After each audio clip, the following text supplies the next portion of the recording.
Some pretty incredible news coming out in the past 24 hours as civil war warnings, they grow over the Texas border standoff. This just coming out this morning. And here is a map of the 25 states that stand alongside of Texas in defiance against Joe Biden and his administration and the federal government. Hold the line. Republicans rally to Abbott's defense in border standoff with Biden. From the Texas House to the former President Donald Trump, Republicans around the country defend Governor Greg Abbott's challenges to the Biden administration's border policies. Texas defies Joe Biden by recruiting volunteers more to bolster their border fight at this time, and Texas governor doing exactly the right thing. Amid constitutional battle over the border enforcement, legal experts say that Texas has the right to keep building razor wire fence to defend our nation from illegal immigrants and potential threats trying to enter our nation. This coming after the Biden administration had demanded Texas to immediately stop blocking the federal border patrol access. Texas responding that the federal border patrol and the Biden administration not doing their job of keeping the nation safe, so they would take matters into their own hands. President Joe Biden demanding that they stop now or else. Texas responding, or else what? Let me know your thoughts in the comments down below. Who do you stand with in this scenario? Texas and 25 other states saying that we need to defend our country and Texas is in the right? Or the Biden administration saying that let the federal government do their job? Let me know your thoughts in the comments down below. But I'm going to be sharing with you the latest information coming out on this, as there are warnings they're saying that we could potentially be on the brink of civil war as a result of what's unfolding. So let's go ahead and dive right in. But before we do me a quick favor. If you appreciate the updates, don't forget, take a quick second, hit that like button for me to stay up to date, totally free. Why not? Hit the subscribe button, turn on that notification bell, and to stay connected off of social media platforms, be sure to join the newsletter at www.steveramnews.com, and everyone that's signed up to that will soon be getting the step-by-step guide in case we see power grids go down, things you need to do and be prepared for to keep you and your family safe. But with that being said, you guys, let's go ahead and dive right in and get you caught up on the latest that the United States could be looking at a potential civil war. All right, the border battle in Texas at the Rio Grande intensifying over razor wire as Governor Abbott of Texas asserts his state's right to defend itself against essentially an invasion. And as you can see on the big wall right there, 25 Republican governors are backing him, including, as you zoom in on Oklahoma, there he is, Kevin Stitt, the governor of Oklahoma. He's up on the big wall, and he's live right now from Oklahoma. Governor, good morning to you. Hey, good morning. Thanks for having me on. You bet. Okay, so why have you and 23 or 24 other governors, all Republicans, said we're going to help Mr. Abbott out in Texas? Well, I mean, it's pretty simple for us, for Oklahomans. I think for most Americans, this is just common sense. In Texas, there's 28 ports of entry, and it's already a federal law that it's illegal to enter anywhere but those points of entry. I mean, the last time I flew to Mexico, I had to land at an airport and show them my passport. And so the fact that the federal government, Biden, is cutting razor wire, it just makes no sense at all. And so, yes, we have the right to defend our country against invasion. And what else would you call it if you've got 6 million people coming through illegally? No, exactly. And I know the former president, Donald Trump, has suggested to all the Republican governors out there, send members of your state's National Guard. In your case, Governor, it would be the Oklahoma National Guard. Send them down to Texas to help Greg Abbott. Are you going to do that? Absolutely. You know, I've done it once before, and we're looking. I already talked to my TAG, my General Mancino. We've already started putting the numbers together. We'll be in contact with Governor Abbott. But, you know, we also need some common sense here.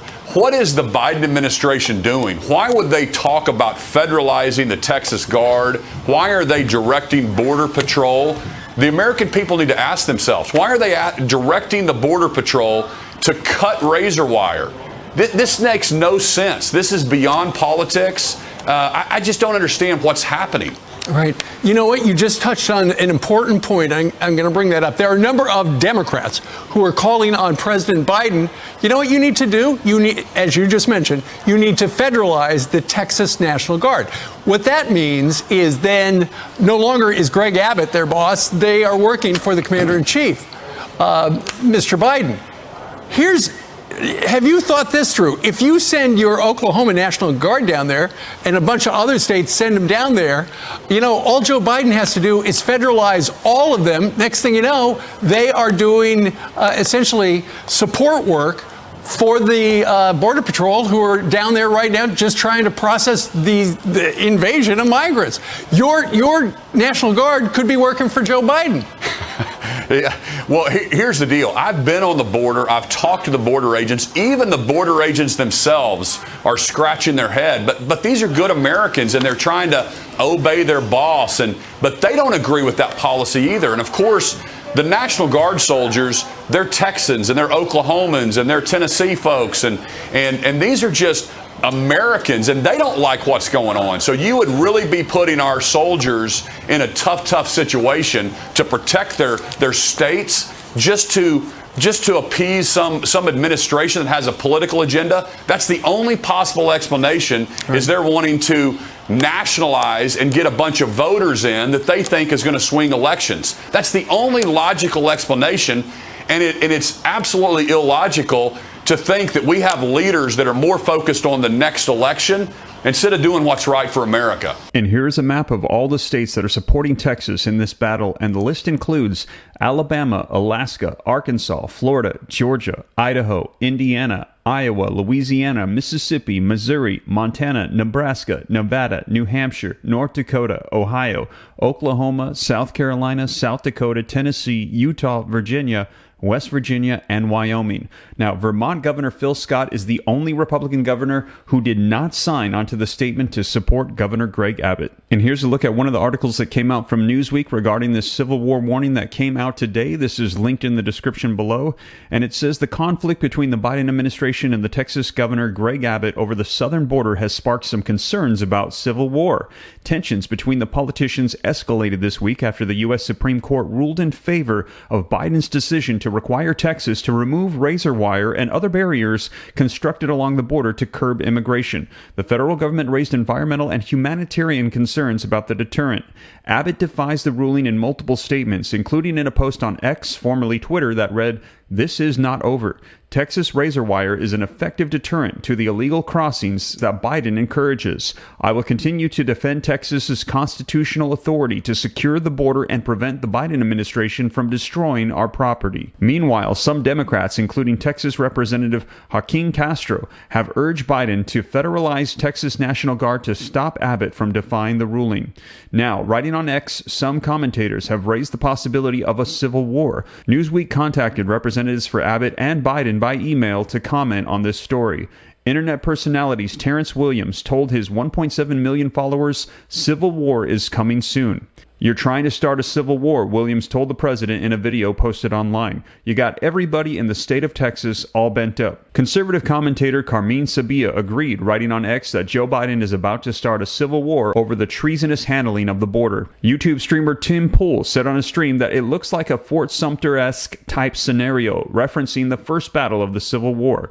Tucker Carlson posted on X saying, "Where are the men of Texas? Why aren't they protecting their state and the nation?" Republican Representative Clay Higgins added that the feds are staging a civil war and Texas should stand their ground. Now, speaking to former President Donald Trump's advisor Steve Bannon, Georgia Republican Marjorie Taylor Greene said that Supreme Court decision that was made has now put the federal government at war with the state of Texas. If they fund a war in Ukraine when Zelensky is raising the white flag, asking for peace talks in Switzerland, and they weaken our border policy while the federal government is at war with Texas, that is truly, possibly the start of a civil war in this country, she added. Now, Oklahoma Governor Kevin Stitt and Newsmax host Carl Higbee discussed a potential conflict. Let's say this showdown. I mean, that's what it is. It's a showdown. It's a showdown of power, loyalties, and constitutionality. Let's say that Biden does that, Higbee says. How many people say no? You know what? Screw you, Biden administration. And how many people stay and fight with Texas versus the federal thing? And does that put us on the course for a force-on-force conflict? Now, Stitt said, "We certainly stand with Texas on the right to defend themselves, but Biden is going to be in a tough situation. So in other words, he's going to try to federalize these troops. In other words, put them on federal order. So now their allegiance technically goes to the president of the United States instead of the governors." Migrant encounters reached an all-time high last month with 302,000 incidents that were documented. Earlier this month, Texas authorities seized a public park on the shores of the Rio Grande in Eagle Pass and blocked Border Patrol agents from accessing roughly 2.3 miles of the southern border. Now, a Harvard Caps Harris poll released on Monday shows that immigration is overtaking inflation as the top policy concern amongst voters, with 35% of Americans listing it as their top priority, followed by 32% choosing inflation. Now, let me know your thoughts in the comments down below. Is this border crisis and the illegal immigration coming in a bigger concern currently than the economy and inflation, as we've received those warnings from the FBI of potential threats to the United States entering in from our southern border? And we just saw that video footage of a threat that came from an illegal immigrant crossing into a U.S. journalist, and they believe they've identified him, and they're saying it is not good. Again, let me know your thoughts in the comments down below. Now, to see the latest on that as well, be sure to check out this video right here next, as I covered it in detail for you, as they believe that individual has been identified. They believe he's somebody on the watch list, and they're saying there's many more that are pouring in with the current border policies from the Biden administration. But that is the latest, you guys, and let me know, are we on path for a civil war?